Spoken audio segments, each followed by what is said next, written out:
Hey there, subscribe to my channel, and also press this bell icon so you never miss any new updates, cause whenever we upload new video you will get a notification on your phone. Now turn to part 1.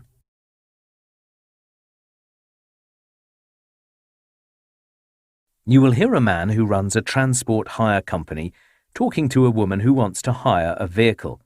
First, you have some time to look at questions 1 to 5.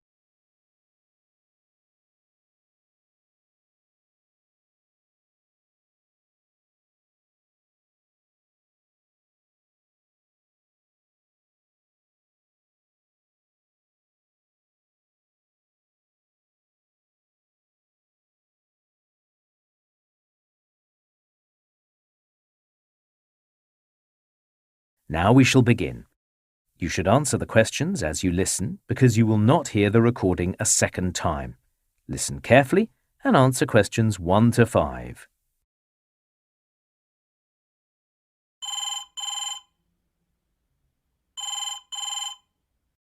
Good morning. Island Transport Company. This is Brian speaking. Morning. This is Jenny Cartwright here. I'm visiting the island next week and I want to hire some form of transport. No problem, Jenny. Island Transport can offer a range of different vehicles to hire. So, the first option is a motor scooter. They're very popular. Oh, right. And how much do they cost to hire? Well, you can hire them by the hour or by the day. Per hour, it's $15.50. And what about for a day? Daily, it's $49.99. That includes a full tank of petrol, but you need to fill it up before you bring it back. Is a scooter a good way to get around the island? Oh, yes. It's a lot of fun. Visitors really enjoy it. Do you provide helmets? Yes, of course, all sizes. We can also let you have gloves as well. It's not a bad idea. Oh, yes, I hadn't thought of that. The only thing is with the scooters, you have to keep to sealed roads. That means you can't ride on Battenberg Road, so you can't visit the far end of the island. Sorry, I didn't catch the name of the road. Could you spell it? Sure, it's spelt Battenburg. But there are still plenty of other places you can explore on a scooter. OK, and what about a car? Yes, we've got a range of cars. Well, there's 4 of us. But if we do go for the car option, we'd be happy with a very small basic one. An economy car would be $87.80 per day. That's for a 4-door car. It can take 5 passengers. Right, OK. And a car is the best way to see the whole island. You can drive on all the roads. And if you'd like to go for a swim, you can drive right down to Green Bay, which visitors love. Well, a car is definitely something to consider. It's certainly a good price if we split it between the 4 of us. Exactly. Only thing is, it's pretty hot at this time of year. Does the car have air conditioning? Not that model, no. You need one of our bigger cars if you want that. Well, maybe it doesn't matter. Before you hear the rest of the conversation, you have some time to look at questions 6 to 10.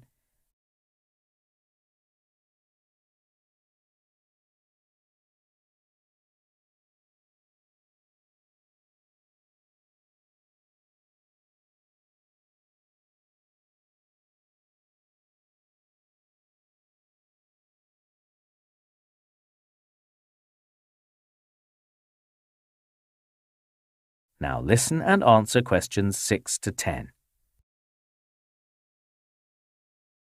The other option to consider is an e-bike. These are very popular, like a normal bicycle, but with electric power to help you along. How much are they? Normally they're $59 per day, but I can offer you a discounted rate at the moment of $52.20. Oh, OK. To be honest, a lot of our customers these days prefer e-bikes to motor scooters because they're so quiet and peaceful. On some e-bikes, the battery is really heavy, but on these bikes, it's nice and light. I've never ridden an e-bike before. How difficult is it? Not difficult at all. You'll find they are very easy to handle. Like I say, just a normal pedal bike really, but you don't have to do too much work, which is a good thing because the island is quite hilly. These are good quality bikes too, well made with high quality brakes both front and back, so you won't have any problems. Well, that does sound like a lot of fun. Do they come with GPS? No, but we can provide you with a map. What about a lock? Yep, one of those as well with each bike, so you can leave it securely if you want to. I think my friends will like the idea of an e-bike. A good compromise. Well, like I say, they're very popular these days. And another big advantage is that you don't have to have a license for this type of vehicle. Well, let me discuss it with my friends and I'll get back to you. No problem. Thanks for your time. That is the end of part 1. You now have 1 minute to check your answers.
Listening, Part 2.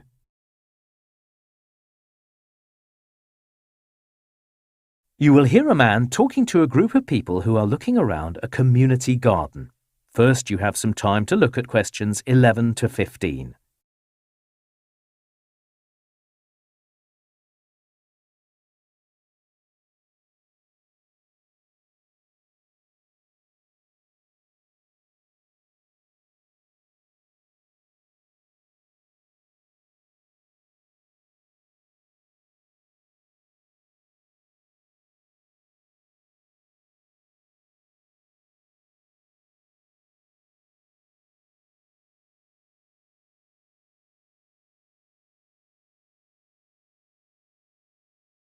Now listen carefully and answer questions 11 to 15.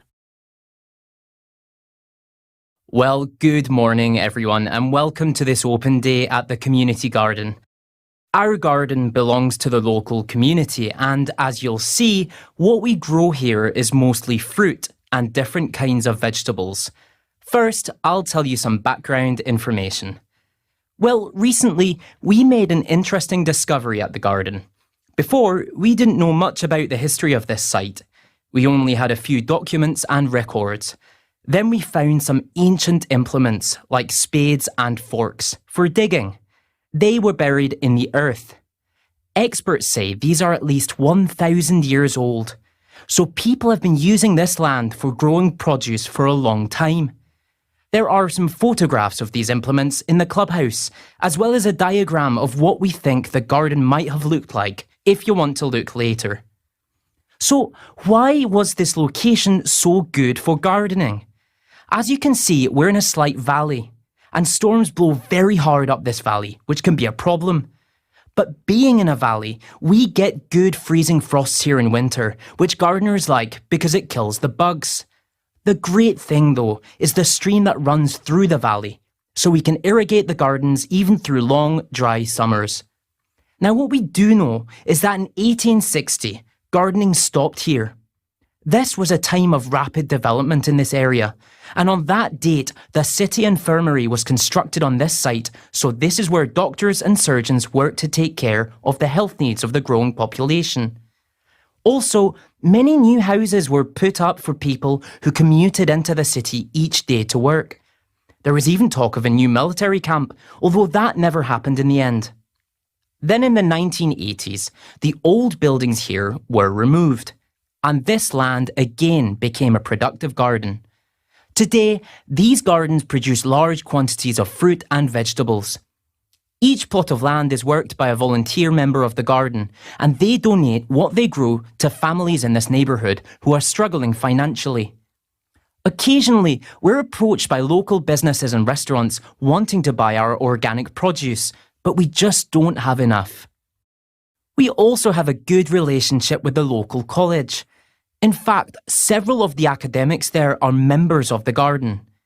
Each week, undergraduates enrolled on the college's horticulture course have a class here to learn about their subject firsthand.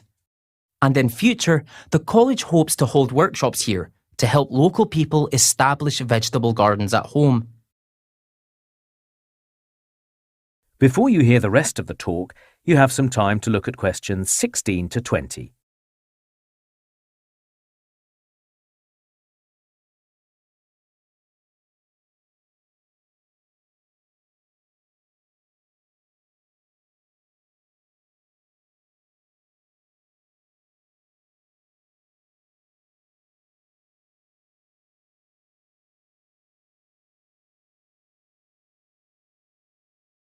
Now listen and answer questions 16 to 20.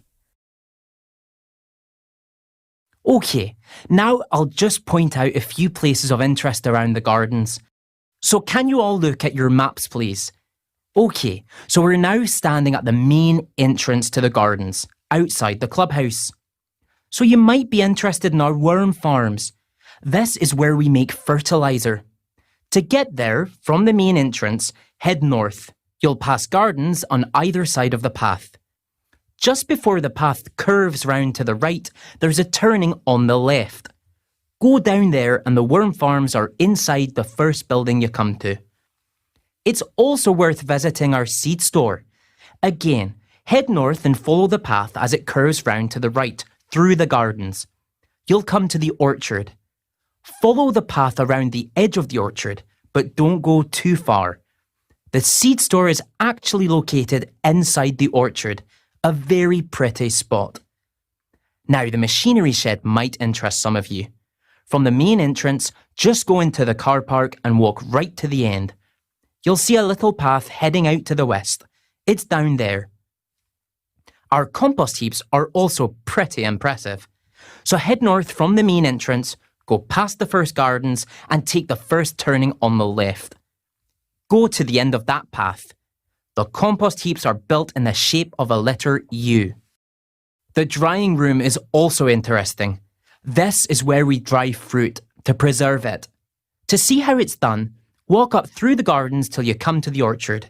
Keep heading north and the drying room is right at the very end of that path, as far as you can go. Now, one other thing I'll mention are the outside toilet facilities. That is the end of part 2. You now have half a minute to check your answers.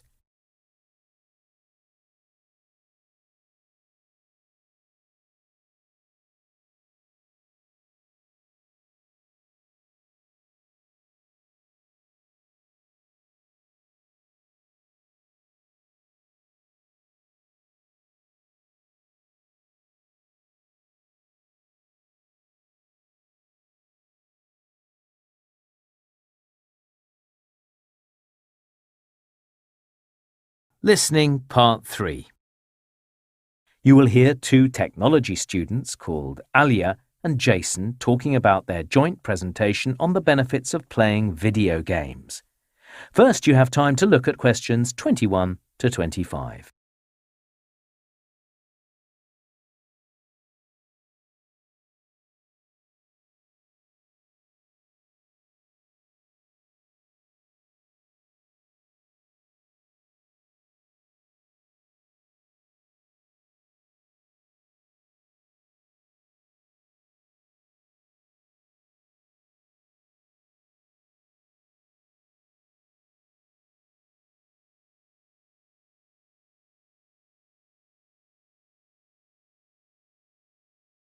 Now listen carefully and answer questions 21 to 25. Well, Jason, shall we do some planning for our joint presentation? Yeah, let's compare the reading we've been doing. Did you read that article by Dr. Franklin? Yes, the use of games in therapy. So, we'll need to explain what kind of therapy he's talking about. Okay, so it's treating people after accidents or illnesses, rebuilding their body strength. Exactly. And Dr. Franklin sees huge potential for games. But he made the point that this isn't new. Really, since the 1990s, therapists have been experimenting with games. Yeah, I agree. Dr. Franklin illustrated that this has been going on for many years. It's not a sudden breakthrough. I was hoping he'd give some idea about how many health professionals now employ games in therapy. He doesn't really address that, does he? Okay, so what's the biggest advantage of games in therapy? Well, most games are played in virtual reality, so the patient is moving their arms and legs, exercising their body. So I guess it's quite cheap then. Yeah, but so are conventional exercises. I don't think that's an issue. No, okay. But I read that the games are really motivating. People are much more prepared to spend hours on rehabilitation when a game's involved. I think you're right. That's the most important benefit. In fact, I read some people actually get so caught up in the game they hurt themselves, and the therapists have to slow them down. Then, did you read about the Singapore study? Yeah, I started. They were investigating whether people actually made more friends by playing games, right? That's right. They got a group of teenagers and over 60s together for 30 minutes a day playing video games. But the subjects weren't all in the same place. They were playing online.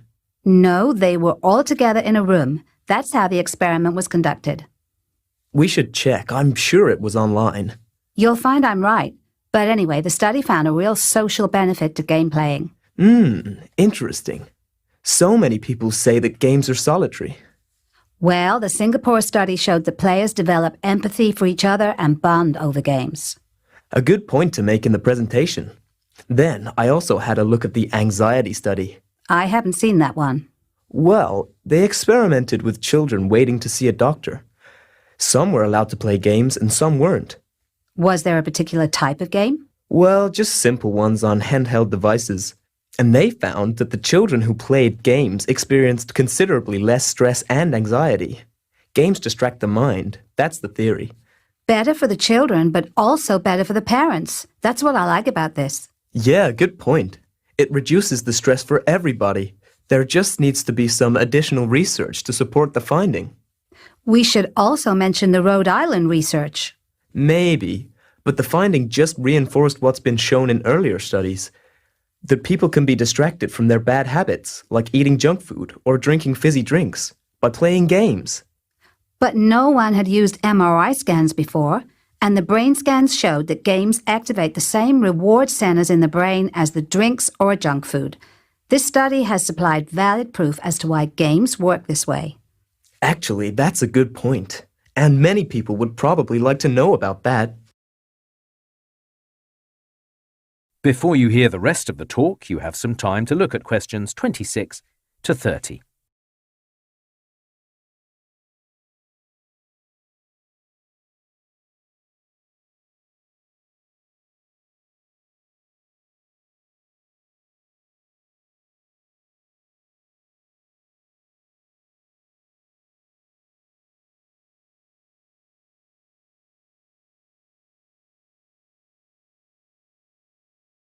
Now listen and answer questions 26 to 30. So then in the presentation, we need some more research findings.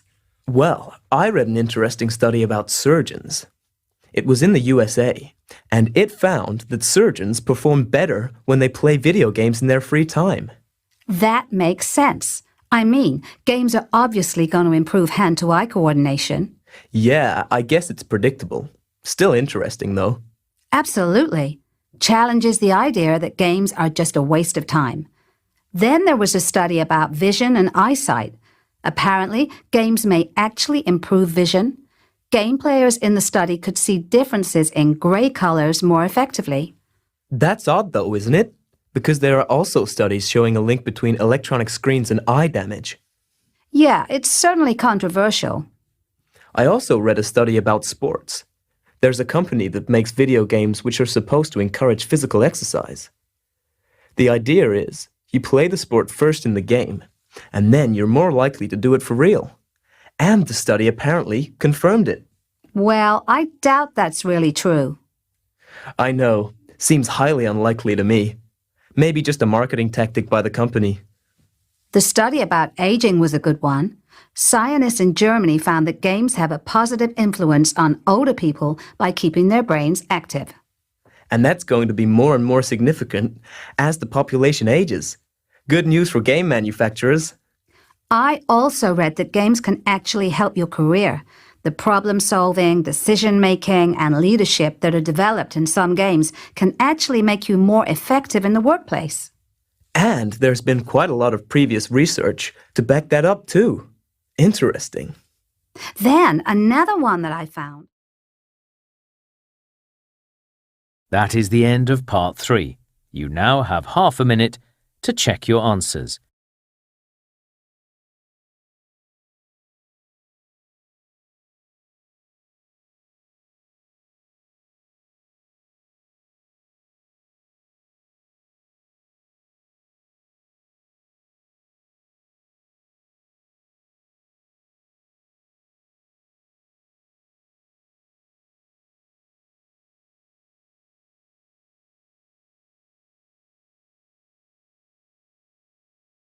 Listening, Part 4. You will hear an anthropology student giving a talk about traditional Polynesian navigation. First, you have some time to look at questions 31 to 40.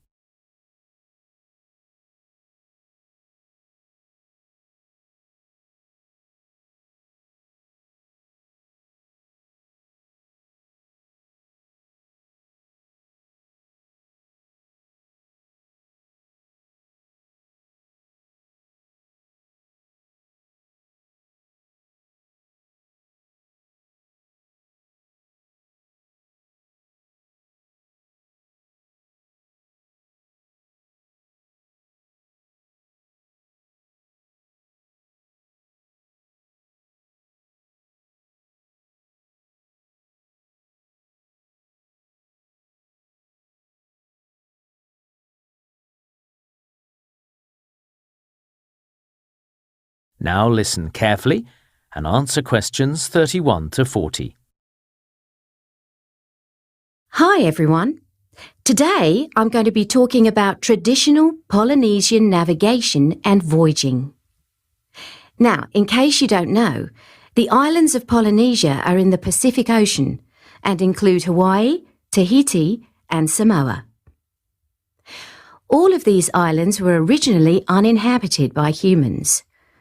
And for many years there was a debate about where the Polynesian people had migrated from.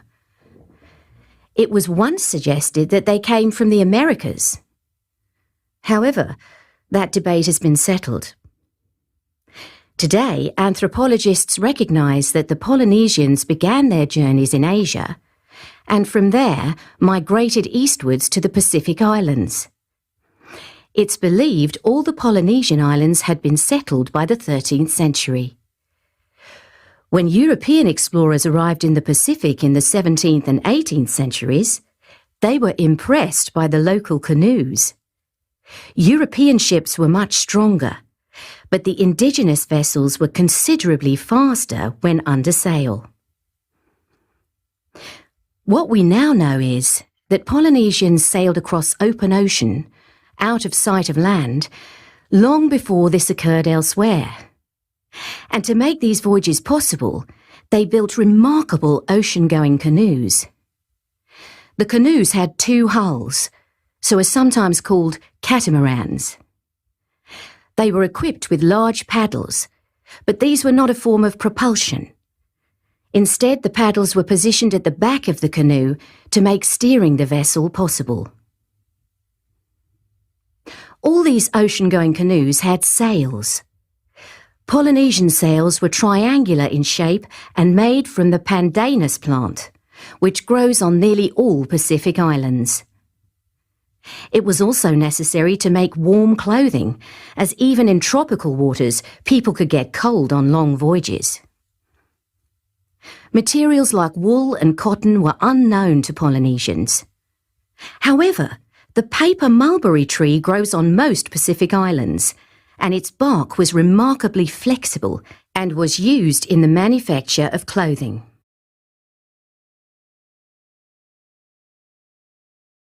Next, we come to the issue of navigation at sea. How did Polynesians find their way once they were out of sight of land? We know that they did not have the magnetic compass, which told other navigators which direction was north. But the Polynesian navigators understood where numerous stars rose and set on the horizon. And using this, they could identify 32 different directions. However, this information about the stars was extremely complex, and therefore remembering it all was a challenge. So the navigators had created long and complicated songs to help them recall all the information they needed. Using the stars to navigate was effective, so long as the sky was clear. But when it was cloudy, the navigators couldn't see the stars. How did they find direction then? Well, they still knew which way to sail the canoe by studying the waves, which usually came from predictable directions in the Pacific at different times of the year. Sometimes they were sailing between islands they had visited before, but very often they were trying to find new islands. How did they know that land was nearby, just over the horizon? Well, there were various techniques. The navigators were experts at recognizing those particular birds whose habitat was the open ocean, and those that lived close to islands. So this was one way they knew that land wasn't far away. They were also skilled at noticing changes to the sea itself. The temperature of the water is constant in that part of the Pacific, but its colour could vary in the proximity of land, and that was something else that they were able to detect. Well, as technology developed, traditional voyaging all but died out. The Polynesian peoples travelled by steamship and later aeroplane like everyone else. However, in recent history, there has been renewed interest in traditional voyaging. It began in 1976 when a new canoe, named Hokulea, was built as a replica of traditional Polynesian vessels. This canoe was sailed from Hawaii to Tahiti, a distance of more than 4,000 kilometres across open ocean. And all the navigation was done using the techniques I've outlined today. The crew did not use modern instruments on the voyage. Since then, there has been a remarkable renaissance of traditional voyaging. Numerous canoes have been built in different Polynesian countries, which have sailed to almost every part of the Pacific. And the Hokulea has now completed a 3-year circumnavigation of the world. As well as sailing, these voyages have sparked renewed interest among Polynesians in learning about their traditional cultures. The canoes themselves operate as floating classrooms, teaching young people about, for example, the music their ancestors once enjoyed. Another aspect of this has been the teaching of Polynesian languages, some of which were in danger of dying out. Now, one thing I'd like to add is...